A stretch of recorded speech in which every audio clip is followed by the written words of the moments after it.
왜 하필 나입니까? 왜 믿었던 사람에게 배신을 당해야 했습니까? 왜 가장 사랑하는 이를 먼저 떠나보내야 했습니까? 왜 평생 모은 것을 하루아침에 잃어야 했습니까? 세상은 불공평하고 내 삶은 무너져 내린 것 같습니다. 밤마다 분노와 억울함에 잠 못 이루며 가슴을 치게 됩니다. 부처님, 도대체 고통은 왜 나에게 오는 것입니까? 잠시 고요가 흐릅니다. 그리고 부처님의 자비로운 목소리가 울려 퍼집니다. 그대여, 고통은 세상이 주는 것이 아니다. 붙잡는 그대의 마음에서 비롯된 것이다. 오늘 우리는 이 물음과 그 해답을 따라 무상과 고, 무아와 노움의 지혜 속으로 들어가 보겠습니다. 안녕하세요. 마음의 쉼터입니다. 삶을 살다 보면 믿었던 사람에게 배신당하기도 하고 사랑하는 이를 잃기도 하며 기대했던 일들이 무너져 내리기도 합니다. 그럴 때 우리는 이렇게 묻습니다. 왜 하필 나입니까? 왜 제게만 이런 고통이 오는 겁니까? 부처님은 말씀하셨습니다. 고통은 세상이 주는 것이 아니라 그것을 붙잡는 내 마음에서 비롯된다. 오늘 우리는 이 말씀을 풀어보려 합니다. 무상, 고, 무아, 그리고 놓아주는 마음. 이 네 가지 가르침이 어떻게 내 삶의 짐을 가볍게 해주는지 함께 길을 걸어보겠습니다. 저녁의 산사, 종소리가 고요를 흔들고 향내가 은은히 번져 있습니다. 법당 안에는 늙은 스님, 갓 출가한 젊은 수행자, 그리고 마을에서 올라온 평범한 이들이 자리를 메우고 있습니다. 누구나 마음속에 지울 수 없는 사연 하나쯤 품고 있었습니다. 그때 한 제자가 앞으로 나왔습니다. 옷은 헤어지고 얼굴은 지쳐 있었습니다. 그는 무릎을 꿇고 이마를 땅에 대더니 떨리는 목소리로 말했습니다. 부처님, 제 삶은 무너졌습니다. 평생을 정직하게 살았습니다.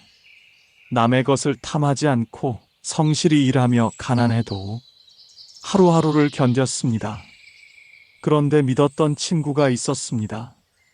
형제처럼 의지하며 함께 웃고 울던 이였습니다. 그가 좋은 투자처가 있다고 하여 저는 망설임 없이 평생 모은 돈을 맡겼습니다. 그런데 그 친구는 하루아침에 사라졌습니다. 수십 년 쌓아온 재산은 허공으로 날아갔습니다. 믿음은 배신으로 돌아왔습니다. 그날 이후 제 마음은 바닥에 떨어졌습니다. 밤마다 분노와 억울함에 뒤척이며 이를 갈았습니다. 부처님, 그것만이 아닙니다. 제 곁을 지탱해주던 아내가 병에 걸렸습니다. 처음에는 가벼운 증상인 줄 알았지만 병은 깊어졌습니다. 손을 잡고 기도했지만 끝내 떠나고 말았습니다. 마지막 순간 그녀는 제 손을 꼭 잡고 말했습니다. 당신 먼저 가지 말고 나를 잘 보내주오. 그 말을 남기고 눈을 감았습니다. 그 순간 제 세상도 함께 꺼져버렸습니다. 부처님, 저는 묻습니다. 왜 이런 일이 하필 제게 닥치는 겁니까? 저는 큰 죄를 지은 적도 없고 남에게 큰 해를 끼친 적도 없습니다. 그런데 왜 제 인생은 이렇게 잔인합니까? 악하게 사는 사람들도 많습니다. 거짓말을 밥 먹듯 하고 남을 속이며 탐욕을 부려도 오히려 잘 먹고 잘 삽니다. 그런데 왜 저는 정직하게 살았는데도 모든 것을 잃고 이렇게 괴로워야 합니까? 부처님, 세상은 왜 이렇게 불공평합니까? 제가 다시 살아갈 힘을 찾을 수 있을까요? 죽지 않고도 이 아픔에서 벗어날 수 있습니까? 제자의 절규가 끝나자 법당은 숨소리조차 멎은 듯 했습니다. 대중 모두의 눈에도 같은 질문이 어려 있었습니다. 우리의 고통은 왜 오는가? 그리고 어떻게 살아야 하는가? 부처님께서는 제자의 울부짖음을 한동안 묵묵히 들으셨습니다. 그 침묵은 차갑지 않았습니다. 마치 깊은 산속의 고요한 호수처럼 울음을 있는 그대로 품어주는 침묵이었습니다. 제자와 대중은 그 고요 속에서 말보다 더 큰 자비를 느꼈습니다. 잠시 후 부처님께서 부드럽게 입을 여셨습니다. 그 목소리는 낮았지만 맑았고 종소리처럼 마음 깊숙이 울려 퍼졌습니다. 그대여, 세상에서 일어나는 모든 일은 누구의 잘못도 아니며 하늘이 내린 벌도 아니다. 모든 것은 인연 따라 일어나고 인연 따라 사라진다. 그대가 겪은 배신도 사랑하는 이를 잃은 슬픔도 누군가의 악의 때문만이 아니라 무수한 조건들이 얽혀 일어난 것이다. 저 나무를 보아라. 봄에는 새잎이 돋고 여름엔 울창해지며 가을에는 단풍이 들고 겨울에는 잎이 모두 떨어진다. 누구도 그것을 두고 불공평하다 하지 않는다. 왜냐하면 그것이 자연의 흐름임을 알기 때문이다. 그러나 사람은 다르다. 변하는 것을 변하지 않기를 바라며 떠나는 것을 붙잡으려 하고 늙어가는 것을 거부한다. 그 저항이 고통을 만든다. 부처님은 법당 창밖을 바라보셨습니다. 바람에 흔들리는 나뭇잎이 눈에 들어왔습니다. 연못의 물을 보라. 바람이 불면 물결이 일어난다. 그 물결을 멈추려 손으로 막을 수 있겠는가? 불가능하다. 오히려 더 큰 파도가 생길 뿐이다. 그러나 바람이 멎으면 물은 저절로 고요해진다. 세상도 그와 같다. 억지로 막으려 하면 괴로움이 깊어지지만 흐름을 인정하면 고요가 찾아온다. 강 위를 흘러가는 나뭇잎을 본 적 있는가? 물결 따라 흘러가듯 모든 일도 그러하다. 그런데 그대는 그 나뭇잎을 붙잡아 이건 내 것이다라 하고 흐름에 거슬러 매달린다. 그러니 고통이 그대를 짓누르는 것이다. 대중은 숨을 죽이고 들었습니다. 부처님은 여러 비유를 이어가셨습니다. 바닷가 모래성을 보라. 아이들이 정성껏 쌓았지만 파도 한 번이면 흔적도 없이 무너진다. 재물과 명예와 관계도 그러하다. 겉으로는 단단해 보이지만 인연이 흩어지면 무너진다. 그런데 사람들은 그것이 영원히 남아있기를 바란다. 그 바람이 괴로움을 낳는다. 작은 등불을 보아라. 바람이 불면 꺼져버린다. 그러나 큰 횃불은 바람에 흔들려도 꺼지지 않는다. 마음이 집착에 매여 있으면 작은 바람에도 무너진다. 그러나 무상을 이해하면 큰 횃불처럼 흔들리지 않는다. 또 바람에 맞서는 나무를 보라. 굽히지 않고 맞서다가 결국 부러진다. 그러나 갈대는 바람에 몸을 맡기니 꺾이지 않는다. 마음도 그러하다. 뻣뻣하면 고통받고 유연하면 평안하다. 부처님은 다시 제자를 바라보셨습니다. 그 눈빛은 따뜻했지만 동시에 진실을 숨기지 않았습니다. 세상에서 가장 확실한 진리가 무엇인지 아는가? 바로 모든 것은 변한다는 사실이다. 태어난 것은 반드시 늙고 모인 것은 흩어지고 높아진 것은 낮아지고 살아있는 것은 죽는다.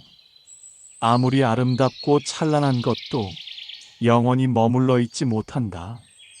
꽃은 피면 반드시 지고 해는 뜨면 반드시 지며 강물은 흐르다가 바다로 사라진다. 젊은 얼굴도 세월 따라 주름지고 건강한 몸도 병들고 약해진다. 사랑하는 이도 언젠가는 떠난다. 이것이 무상이다. 법당 안의 대중은 고개를 떨구었습니다. 모두 각자의 기억 속에서 이미 알고 있으면서도 받아들이지 못한 무상을 떠올리고 있었습니다. 부처님의 목소리가 다시 울렸습니다. 무상을 아는 것은 허무가 아니다. 오히려 오늘을 더 소중히 여기게 하는 지혜다. 내 옆에 있는 사람이 언제 떠날지 모르기에 오늘의 대화가 더 따뜻해진다. 내 몸이 언제 병들지 모르기에 오늘의 건강이 더 감사해진다. 이 순간이 언제 지나갈지 모르기에 지금을 헛되이 쓰지 않게 된다. 무상을 거부하면 매 순간 불안하다. 무상을 받아들이면 매 순간이 선물이다. 꽃이 시들지 않는다면 새로운 꽃이 필 자리가 없다. 낮이 지지 않는다면 밤의 고요도 없다. 삶이 끝나지 않는다면 새로운 시작도 없다. 무상은 끝이 아니라 순환이다. 죽음이 아니라 변화다. 그대 아내와의 이별도 무상의 일부다. 그 슬픔을 거부하지 말고 그 안에서 더 깊은 사랑을 보아라. 부처님의 말씀이 이어지는 동안 제자의 눈에서는 다시 눈물이 흘렀습니다. 하지만 이번 눈물은 억울함보다는 조금은 맑아진 눈물이었습니다. 대중 또한 숨을 고르며 마음속 깊이 무상의 진리를 되새겼습니다. 법당 안의 고요 속에서 부처님께서는 제자를 향해 자비로운 눈빛을 거두지 않으셨습니다. 그리고 다시 천천히 말씀을 이어가셨습니다. 그대여, 삶은 본래 괴로움이 뒤따른다. 태어남은 괴로움이고 늙음은 괴로움이며 병듦과 죽음 또한 괴로움이다. 사랑하는 이와 헤어지는 것도 괴로움이고 미워하는 이와 만나는 것도 괴로움이다. 바라는 것을 얻지 못하는 것도 괴로움이고 이미 얻은 것을 잃는 것도 괴로움이다. 이것이 세상이다. 하지만 여기서 멈추지 않는다. 더 깊은 괴로움이 있으니 그것은 바로 이 모든 것을 거부하며 붙잡는 마음에서 비롯된다. 대중은 숨을 죽이고 귀 기울였습니다. 부처님의 눈길은 제자를 향해 있었지만 그 자리에 모인 모두에게 향하는 듯 했습니다. 부처님은 작은 비유를 드셨습니다. 손바닥에 불씨를 꼭 쥐고 있다고 해보자. 그 불씨는 뜨겁고 손을 태운다. 그런데도 사람들은 놓지 못한다. 왜냐하면 이건 내 것이라는 생각이 그 손을 움켜쥐게 하기 때문이다.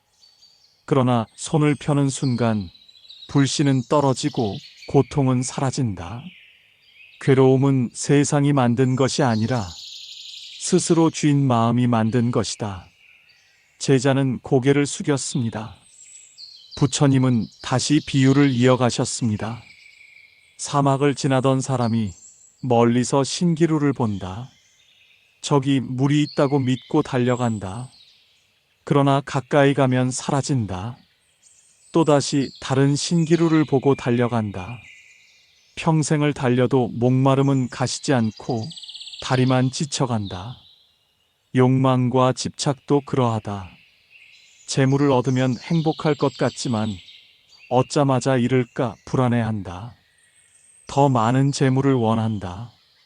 명예를 얻으면 만족할 것 같지만 곧 더 큰 명예를 원한다. 사랑을 얻으면 충만할 것 같지만 곧 떠날까 두려워한다. 그래서 끝없이 갈증에 시달린다. 부처님의 말씀은 점점 더 깊어졌습니다. 그대여, 아내가 세상을 떠난 것 자체가 괴로움이 아니다. 진짜 괴로움은 떠나선 안 된다. 영원히 곁에 있어야 한다는 그대의 마음이 만든 것이다. 재산을 잃은 것 자체가 억울한 것이 아니다. 괴로움은 재산은 줄어선 안 된다. 영원히 내 것이어야 한다는 생각이 만든 것이다. 집착이란 무엇인가? 변하는 것을 변하지 않는다고 믿는 것이다. 떠날 수밖에 없는 것을 붙잡아 영원히 머물라 하는 것이다. 현실은 흐르고 바뀌는데 마음은 멈춰 있으려 하니 괴로움이 생긴다. 부처님은 사랑에 대한 가르침을 덧붙이셨습니다. 사랑은 집착과 다르다. 사랑은 상대가 행복하기를 바라는 마음이다. 집착은 상대를 내 뜻대로 두려는 마음이다. 진정한 사랑은 놓아주는 것이다. 새를 사랑한다면 새장에 가두지 않고 하늘로 날려보내야 한다. 꽃을 사랑한다면 꺾어 화병의 꽃기보다 뿌리에서 피어있는 그대로 두어야 한다. 자식을 사랑한다면 부모의 뜻대로 살라고 강요하지 않고 그들만의 길을 걸어가게 해야 한다. 놓을 때 사랑은 오히려 더 깊어진다. 붙잡으면 두려움이 자라고 놓으면 자비가 자란다. 부처님은 물레방아를 가리키셨습니다. 물레방아는 물이 흘러야 돌아간다. 물을 가두면 썩고 방아도 멈춘다. 마음도 같다. 감정이 일어나는 것은 자연스럽다. 그러나 그것을 붙잡고 있으려 하면 마음이 썩는다. 흘려보낼 때 마음은 맑아진다. 부처님은 제자를 향해 마지막으로 말씀하셨습니다. 그대여, 놓는다고 해서 사랑이 사라지는 것이 아니다. 오히려 더 맑아지고 깊어진다. 부모가 자식을 너무 움켜쥐면 자식은 숨막히고 부모도 괴롭다. 조금 놓아주면 자식은 자유롭고 부모도 평안하다. 사랑은 더 건강해진다. 재물도 사람도 명예도 너무 붙잡으면 괴로움이 되고 놓으면 평안이 된다. 사랑을 지키려는 마음이 사랑을 해치기도 하지만 내려놓을 때 사랑은 본래의 빛을 드러낸다. 놓는다는 것은 냉정해지라는 뜻이 아니다. 오히려 더 따뜻해지라는 뜻이다. 내 것이라는 경계를 허물면 남의 아픔도 내 아픔처럼 느껴지고 그때 진정한 자비가 일어난다. 그 자리에 있던 대중은 모두 고개를 끄덕였습니다. 누구나 마음속에 붙잡고 있는 것이 있었고 누구나 그 붙잡음 때문에 괴로워해 본 적이 있었기 때문입니다. 제자 또한 눈을 감고 긴 호흡을 내쉬었습니다. 아내가 떠난 것이 괴로움이 아니라 떠나선 안 된다는 자신의 마음이 괴로움이었다는 사실을 조금은 깨닫기 시작했습니다. 부처님께서는 한동안 제자를 바라보셨습니다. 제자의 눈가에는 아직 눈물이 맺혀 있었지만 그 눈물 속에는 조금 전과는 다른 빛이 비치고 있었습니다. 부처님은 천천히 말씀을 이으셨습니다. 그대여, 이제 가장 깊은 가르침을 들려주겠다. 사람들은 흔히 나라고 말한다. 내 몸, 내 마음, 내 인생이라고 부른다. 그러나 그 나란 무엇인가? 부처님은 창밖의 강을 가리키셨습니다. 강물을 보아라. 어제 흐르던 물과 오늘 흐르는 물이 같은가? 같지 않다. 그러나 사람들은 그것을 여전히 같은 강이라 부른다. 왜냐하면 흐름이 이어지고 있기 때문이다. 사람도 그렇다. 어제의 나와 오늘의 나는 다르다. 몸의 세포는 바뀌고 생각도 변하며 감정 또한 시시각각 달라진다. 그럼에도 불구하고 사람들은 그것을 같은 나라고 여긴다. 그 믿음이 무너질 때 분노와 억울함은 더 크게 일어난다. 부처님은 다시 제자를 향해 손짓하며 말씀하셨습니다. 수레를 예로 들어보자. 수레는 바퀴, 축, 몸통이 모여 이루어진다. 바퀴만으로는 수레가 아니고 축만으로도 수레가 아니다. 몸통만으로도 수레가 될 수 없다. 그러나 그 모든 부분이 모이면 우리는 그것을 수레라 부른다. 그렇다면 수레라는 것은 어디 있는가? 실제로 따로 존재하지 않는다. 단지 여러 요소가 모인 것에 이름을 붙였을 뿐이다. 사람도 이와 같다. 몸과 마음, 감각과 지각, 생각과 의식, 이 모든 요소가 모여 나라 부른다. 그러나 그중 어느 것도 영원한 나가 될 수 없다. 몸은 늙고 병들며, 감각은 무뎌지고, 마음은 기쁘다 슬프다 변한다. 따라서 고정된 실체로서의 나는 없다. 이것이 무하다. 법당하는 숨소리조차 고요했습니다. 부처님은 촛불을 바라보며 말을 이어가셨습니다. 촛불을 보아라. 어제 밤의 불꽃과 오늘 밤의 불꽃이 같은가? 아니다. 불꽃은 매 순간 다르지만 우리는 그것을 같은 촛불이라고 부른다. 생명도 그러하다. 매 순간 새로 태어나고 매 순간 죽어간다. 그러나 연속성이 있어 우리는 나라고 부른다. 이것을 깨달으면 고정된 자아라는 집착에서 벗어날 수 있다. 이 몸은 부모에게서 빌려온 것이고, 이 숨은 하늘에서 빌려온 것이며, 이 마음은 인연 따라 잠시 머물다 흘러가는 것이다. 이 사실을 알면 어둠에도 들뜨지 않고 이름에도 무너지지 않는다.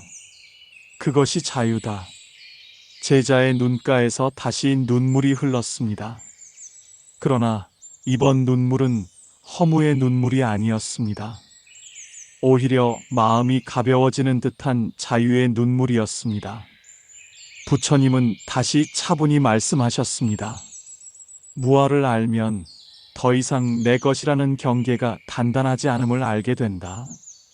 그러면 남의 아픔도 내 아픔처럼 느껴진다. 그때 비로소 진정한 자비가 싹 튼다. 나이가 들수록 사람은 깨닫는다.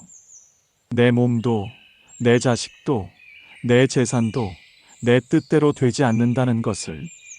그러나 그것은 슬픈 일이 아니다. 본래 그러한 것이다. 내 것이라 할 만한 것이 본래 없다는 걸 알면 마음은 한결 가벼워진다.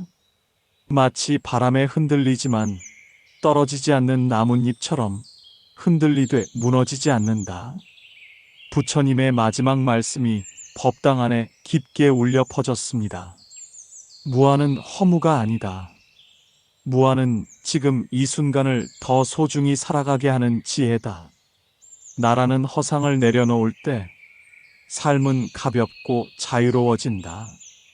그대여, 이 진리를 마음에 새겨라. 그러면 고통은 줄고 자비와 평안이 그 자리에 머물 것이다. 제자는 깊은 숨을 내쉬며 고개를 끄덕였습니다. 그 순간 마음의 어둠 속에서 작은 빛이 스며드는 듯 했습니다. 대중 역시 각자의 자리에서 자신들의 삶을 떠올리며 나라는 집착이 얼마나 많은 괴로움을 만들어 왔는가 하고 스스로를 돌아보았습니다. 부처님의 말씀은 결코 한 시대, 한 지역에서만 울린 소리가 아니었습니다. 시대를 달리하고 종교가 달라도 진리를 깨달은 이들은 모두 같은 뜻을 전했습니다. 그 목소리들을 들어보면 우리가 걷는 길이 결코 외로운 길이 아님을 알게 됩니다. 예수께서는 제자들과 마지막 만찬을 나누던 자리에서 이렇게 말씀하셨습니다. 이 세상에서 너희가 환난을 당하나 담대하라. 내가 세상을 이겼노라. 그 말씀은 곧 박해와 십자가의 죽음을 앞둔 순간에 나온 말씀이었습니다. 예수는 고통 없는 세상을 약속하지 않았습니다. 오히려 세상은 고통으로 가득 차 있음을 인정했습니다. 하지만 그 속에서도 흔들리지 않는 평안을 지닐 수 있음을 보여주셨습니다. 겟세마네 동산에서 기도하실 때 예수는 이렇게 외쳤습니다. 아버지여, 할 수 있다면 이 잔을 내게서 지나가게 하소서. 그러나 내 뜻대로 마시옵고 아버지의 뜻대로 하옵소서. 이 기도에는 인간으로서 고통을 피하고 싶은 마음과 동시에 더 큰 뜻에 자신을 맡기는 태도가 함께 담겨 있습니다. 이는 부처님께서 말씀하신 무상과 다르지 않습니다. 고통을 없애려 애쓰는 것이 아니라 그 고통 속에서도 무너지지 않는 본래의 마음을 찾으라는 초대입니다. 노자는 도덕경에서 이렇게 말했습니다. 질풍은 아침 내내 불 수 없고 장대한 소나기는 하루 종일 내리지 않는다. 아무리 거센 바람도 곧 잦아들고 아무리 큰 비도 결국 멈춘다는 뜻입니다. 천지조차 오래 지속할 수 없는 것을 사람이 어떻게 영원히 붙잡을 수 있겠습니까? 노자는 자연의 흐름에 따르라 했습니다. 억지로 힘을 쓰지 말고 흘러가는 길을 받아들이라는 것입니다. 또한 노자는 상선약수라 했습니다. 가장 좋은 삶은 물과 같다고 했습니다. 물은 만물을 이롭게 하면서도 다투지 않고 사람들이 싫어하는 낮은 곳에 머물며 모든 것을 포용합니다. 이것이 바로 무상의 지혜와 닮았습니다. 모든 고통은 영원히 머물지 않습니다. 잠시 머물다 흘러가는 구름일 뿐입니다. 장자의 제물론에는 유명한 이야기가 전해집니다. 장주가 꿈의 나비가 되어 즐겁게 날아다녔습니다. 깨어보니 자신이 장자인지 나비인지 알 수 없었습니다. 장주가 꿈에서 나비가 된 것인가? 나비가 꿈에서 장주가 된 것인가? 이 이야기는 자아의 경계가 얼마나 허상인지 보여줍니다. 나라고 믿는 것은 실체가 아니라 변하는 경험과 인식일 뿐입니다.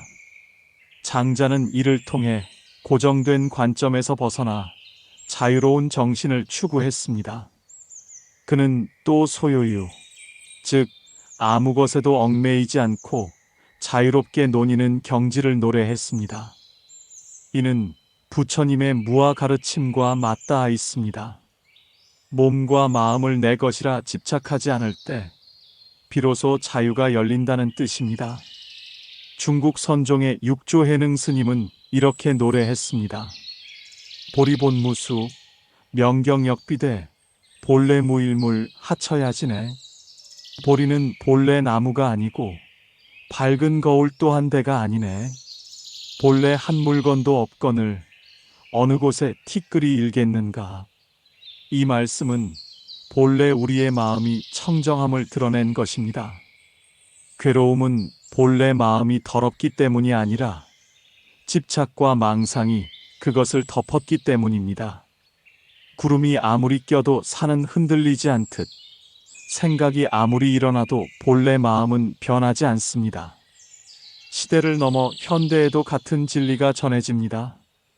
라마나 마하리쉬는 나는 누구인가?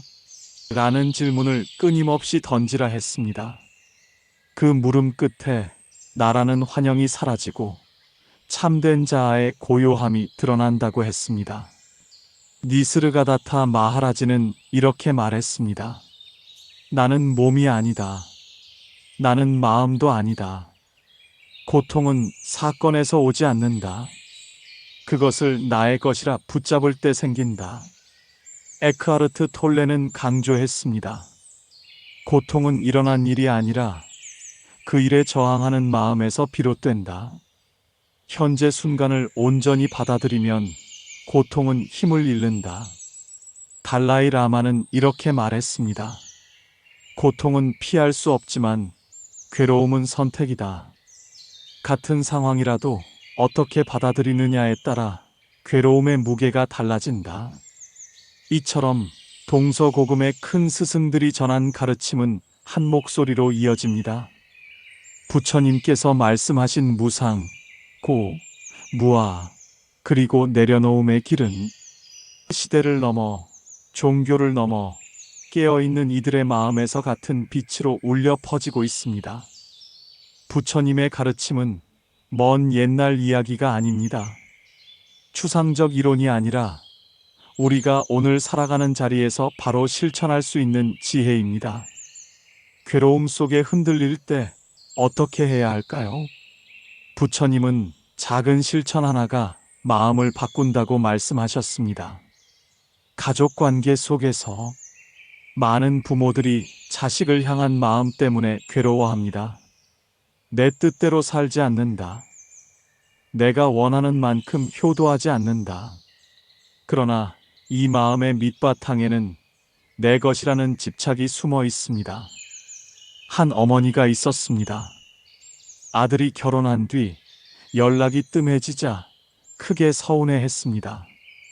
내가 왜 나를 잊었느냐, 엄마 생각은 안 하느냐 하며 매일 전화를 했습니다. 아들은 점점 부담스러워했고 관계는 더 멀어졌습니다. 그러던 어느 날 어머니는 마음을 바꾸었습니다. 전화를 걸어 이렇게만 말했습니다. 내가 잘 지내는 것만으로도 고맙다.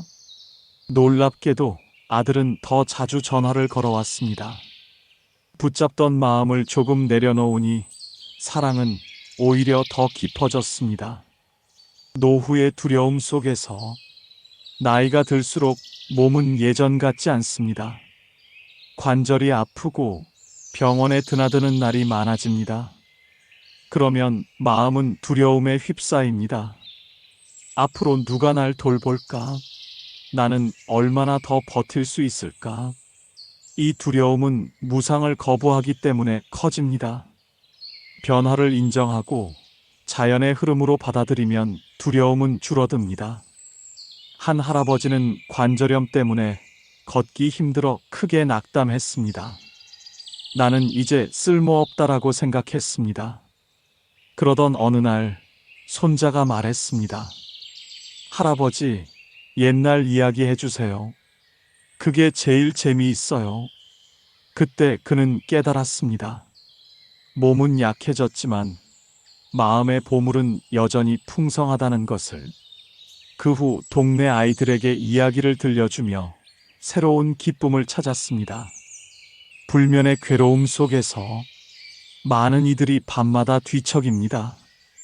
과거의 기억이 떠오르고 미래의 걱정이 밀려옵니다. 잠은 오지 않고 마음은 더 불안해집니다. 이럴 때 가장 쉬운 수행은 호흡에 집중하는 것입니다. 눈을 감고 들숨에 살아있음, 날숨에 놓아보냄을 되새기십시오. 생각이 일어나도 붙잡지 말고 강물 위에 나뭇잎처럼 흘려보내면 됩니다. 남편을 먼저 떠나보낸 한 할머니가 있었습니다. 밤마다 외로움에 잠을 이루지 못했지만 호흡 수행을 배우고 나서 이렇게 말했습니다. 숨 하나가 이렇게 귀한 줄 이제야 알았습니다. 들이마시는 숨이 저를 살리고 내쉬는 숨이 저를 놓아줍니다. 작은 감사의 습관, 큰 깨달음은 멀리 있지 않습니다. 매일 작은 감사가 쌓이면 마음이 달라집니다. 한 할머니는 남편을 잃은 뒤 내게는 아무것도 남지 않았다고 했습니다. 제가 감사 노트를 권했습니다. 잠들기 전 오늘 고마운 일을 3가지 적는 것이었습니다. 며칠 동안은 쓸 게 없다고 했지만 어느 날 손자가 과자를 나눠주자 이렇게 적었습니다. 손자가 내게 과자를 주었다. 고맙다. 그 순간 눈물이 났다고 했습니다. 잃은 것만 보이던 눈에 여전히 남아있는 소중함이 보이기 시작한 것입니다. 관계와 정보 다이어트. 사랑은 간섭이 아닙니다. 부모가 자식을 너무 움켜쥐면 자식은 숨이 막히고 부모도 괴롭습니다. 어느 어머니는 아들에게 늘 잔소리를 퍼부었습니다. 밥은 먹었느냐? 돈은 아끼고 있느냐? 언제 집에 오느냐? 아들은 전화를 피하기 시작했고 어머니는 더 외로워졌습니다. 그녀는 관계 다이어트를 시작했습니다. 내가 있어서 고맙다라는 한마디만 남겼습니다. 놀랍게도 아들이 더 자주 전화를 걸어왔습니다. 내려놓음이 사랑을 더 깊게 한 것입니다. 또 다른 부부는 하루 종일 뉴스만 보며 불안에 떨었습니다. 세상이 흉흉하니 잠이 올 리 있나라며 괴로워했습니다. 제가 하루 30분만 뉴스 보기를 권했습니다. 대신 산책을 하고 음악을 듣고 서로 대화를 나누게 했습니다. 얼마 지나지 않아 두 분의 얼굴이 환해졌습니다. 이것이 뉴스 다이어트입니다. 작지만 꾸준한 5가지. 아침에 눈을 뜨면 깊은 숨 3번. 잠들기 전 감사 3줄. 나를 힘들게 한 일을 떠올리며 그도 괴로움 속에 있다는 자비관. 관계를 옥죄는 대신 조금 내려놓기. 불필요한 뉴스 줄이기. 이 5가지는 거창하지 않습니다. 그러나 꾸준히 하면 마음이 바뀝니다. 세상은 그대로인데 세상을 바라보는 내 마음이 달라집니다. 괴로움은 줄어들고 마음의 힘은 커집니다. 부처님의 가르침은 바로 이것입니다. 삶은 흔들리지만 내 마음은 예전처럼 쉽게 흔들리지 않을 수 있다는 것. 큰 깨달음은 멀리 있지 않습니다. 작은 실천 하나가 곧 길이 됩니다. 7장 제자의 다짐 눈물 속의 깨달음. 부처님의 긴 말씀은 법당 안을 가득 채웠습니다. 등불이 은은히 흔들리는 가운데 제자는 한참 동안 고개를 숙인 채 눈물을 흘렸습니다. 그러나 그 눈물은 더 이상 억울함과 분노의 눈물이 아니었습니다. 마치 오래된 어둠이 걷히고 새로운 새벽이 오는 듯한 눈물이었습니다. 제자는 떨리는 목소리로 천천히 입을 열었습니다. 세존이시여, 이제 알겠습니다. 사건이 괴로움을 만드는 것이 아니라 그 사건을 붙잡는 제 마음이 괴로움을 키운다는 것을요. 아내가 떠난 것이 본래 슬픔이 아니라 떠나면 안 된다는 제 마음이 더 큰 고통을 만든 것이었습니다. 재산을 잃은 것이 억울함이 아니라 잃어서는 안 된다는 제 생각이 제 가슴을 찢은 것이었습니다. 저는 이제 손을 조금 펴겠습니다. 붙잡지 않고 흘러감을 받아들이겠습니다. 오늘 하루 숨 쉬는 것만으로도 감사하겠습니다. 아내의 미소를 잊지 않되 그 미소를 괴로움이 아니라 감사로 간직하겠습니다. 대중은 그의 고백을 함께 들으며 조용히 눈시울을 붉혔습니다. 제자의 목소리는 점점 단단해졌습니다. 세존이시여, 이제 알겠습니다. 나라고 믿는 것도 본래 고정된 실체가 아니었습니다. 이 몸은 부모에게서 빌려온 것이고 이 숨은 하늘에서 빌려온 것이며 이 마음은 인연 따라 흘러가는 것이었습니다. 그 사실을 알자 마음이 한결 가벼워졌습니다. 어둠에 들뜨지 않고 이름에 무너지지 않는 자유가 조금은 느껴집니다. 저는 이제 매일 작은 실천을 하겠습니다. 아침마다 깊은 호흡 3번으로 하루를 시작하고 저녁마다 감사 3가지로 하루를 마무리하겠습니다.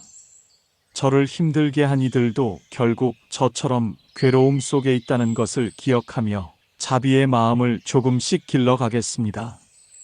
법당 안의 공기가 바뀌었습니다. 대중들도 제자와 다르지 않았습니다. 누군가는 부모와의 갈등을, 누군가는 자식의 문제를, 또 누군가는 병과 외로움을 가슴에 안고 있었습니다. 그들은 제자의 고백 속에서 자기 자신의 모습을 보았습니다. 노승은 눈을 감고 깊이 호흡했고 젊은 수행자는 뜨겁게 눈물을 닦았습니다. 마을에서 올라온 이들도 마음속에서 각자의 다짐을 새겼습니다. 부처님은 미소 지으며 제자를 바라보셨습니다. 그 미소는 옳다는 말보다 더 큰 위로와 확신을 주었습니다. 제자는 다시 이마를 땅에 대며 말했습니다. 세존이시여, 아직도 흔들릴 때가 있겠습니다. 그러나 이제는 그 흔들림조차 자연스러운 것임을 압니다. 바람에 흔들리는 나뭇잎처럼 흔들리되 떨어지지 않겠습니다. 저는 이제 알겠습니다. 고통은 세상이 아니라 제 마음이 만든 것이었습니다. 그 마음을 놓을 때 평안이 다가온다는 것을요. 세존이시여, 이 말씀을 가슴 깊이 새기며 다시 일어서겠습니다.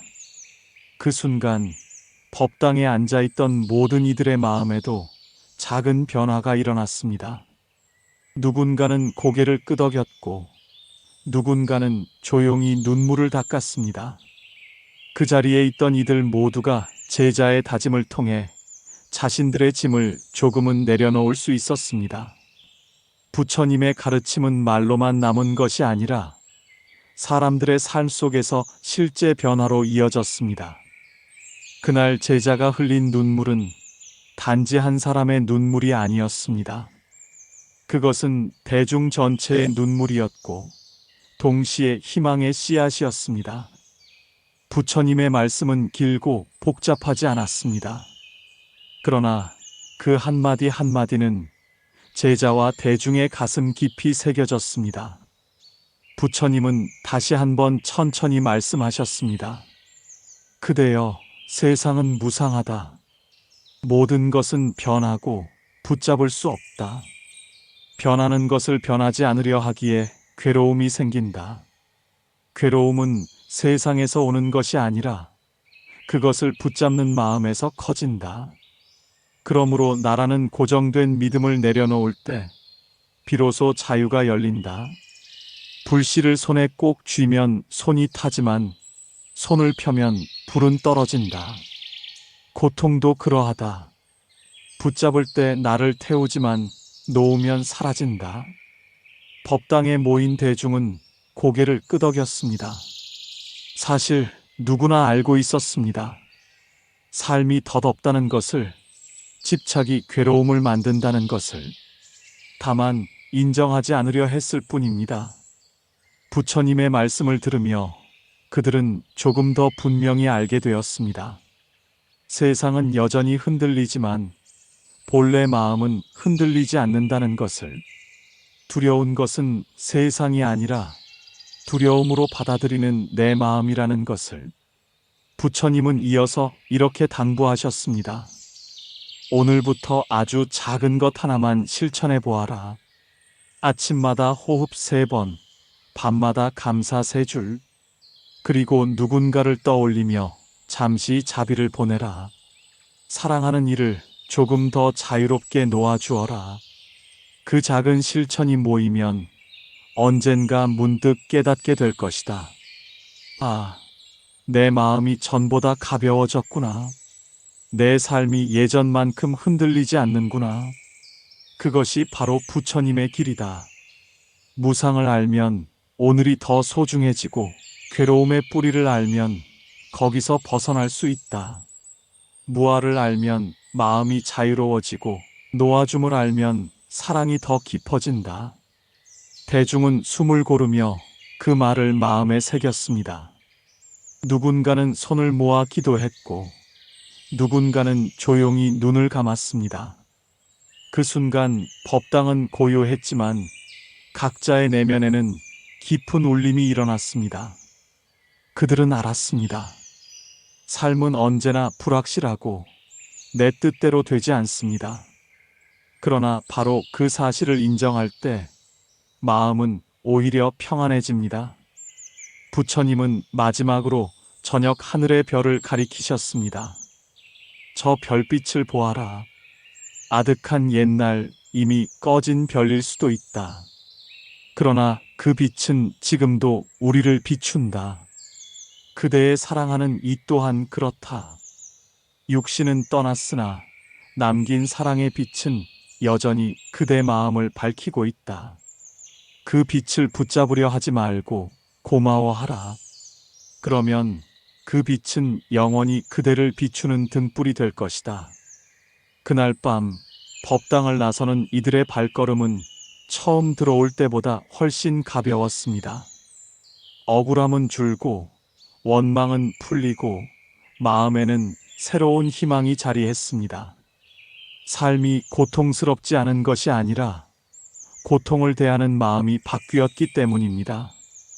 오늘 우리는 긴 시간 동안 함께 걸었습니다. 고통은 왜 나에게 오는가? 그 물음을 따라 무상과 고, 무아와 노음의 길을 나누었습니다. 부처님께서 말씀하신 진리는 결코 추상이 아니었습니다. 그것은 지금 이 순간 내 마음의 무게를 덜어주는 지혜였습니다. 여러분, 기억하십시오. 세상은 언제나 변합니다. 사랑하는 이도, 내 몸도, 내가 가진 것도 모두 변합니다. 변하는 것을 붙잡으려 하면 괴로움은 커지고, 흘러감을 인정하면 평안은 찾아옵니다. 억울함과 분노도 결국은 붙잡은 마음이 키운 불씨일 뿐입니다. 손을 펴면 불씨는 떨어지고 불은 꺼집니다. 그 순간 마음은 자유로워집니다.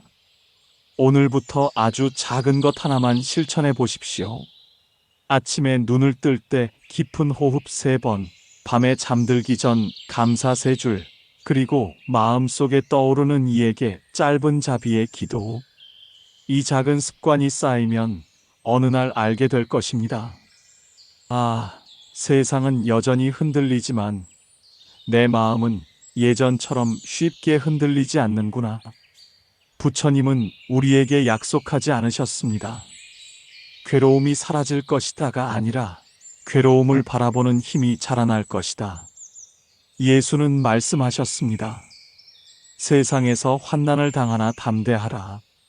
노자는 말했습니다. 큰 비도 오래 내리지 않는다. 장자는 속삭였습니다. 자유로운 영혼은 얽매임이 없다. 해능은 노래했습니다. 본래 티끌 묻을 바 없는 청정한 마음. 그리고 현대의 스승들은 다시 확인했습니다. 고통은 사건에서 오는 것이 아니라 그 사건을 나의 것이라 붙잡을 때 생긴다고. 그러니 두려워하지 마십시오. 세상이 흔들려도 본래 마음은 흔들리지 않습니다. 그 마음은 언제나 고요했고 앞으로도 그럴 것입니다. 이제 오늘의 말씀을 마무리하며 여러분께 드리고 싶은 한마디는 이것입니다. 세상은 변해도 당신 안의 불성은 결코 흔들리지 않는다. 억울함 속에서도 외로움 속에서도 그 본래 마음을 기억하면 평안이 다시 피어납니다.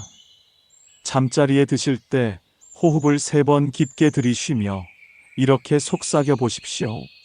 세상은 흔들리지만 내 본래 마음은 흔들리지 않는다. 그 말이 오늘 밤 여러분을 지켜줄 것입니다. 그리고 내일 아침 조금 더 가벼운 마음으로 눈을 뜨게 될 것입니다. 오늘 함께 해주셔서 고맙습니다. 이 말씀은 언제 들어도 좋습니다. 깊은 밤 잠들기 전에도, 새벽에 눈 뜨실 때도, 삶이 버거울 때도, 평안할 때도 언제든 다시 들어보십시오. 부처님의 자비와 평안이 여러분의 삶 속에 늘 함께 하기를 기원합니다. 늘 건강하시고 행복하세요.